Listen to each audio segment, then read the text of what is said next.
আপনাদেরকে একটা দাওয়াত দিচ্ছি। নদী পথে আলোচনা শেষ। নদী পথে বর্ষা মৌসুমে বিকট শব্দ, আওয়াজ, গান বাজনা হচ্ছে।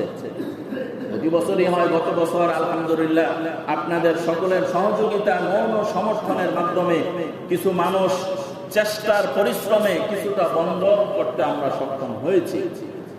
এই নদী পথে গান বাজনা, এতে করে বিশেষ করে আমরা যতটুকু ক্ষতিগ্রস্ত হই তার চাইতে বেশি নদী কেন্দ্রিক যে সমস্ত মসজিদ, মাদ্রাসা, শিক্ষা প্রতিষ্ঠান আছে এদের বেশি ক্ষতি হয়।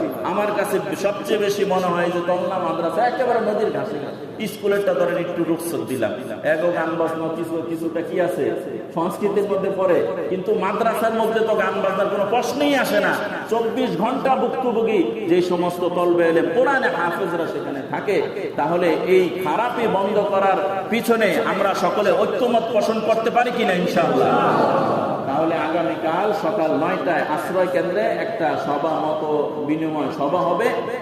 এলাকার সমাজের যারা রয়েছেন সবাই সম্মানিত ব্যক্তি, সবাই সেখানে থাকার চেষ্টা করবেন। হয়তোবা সবাই করবে না, আপনি যদি মৌন সমর্থ দেন এটাও ইসলামের জন্য একটা মাইল ফলক হবে।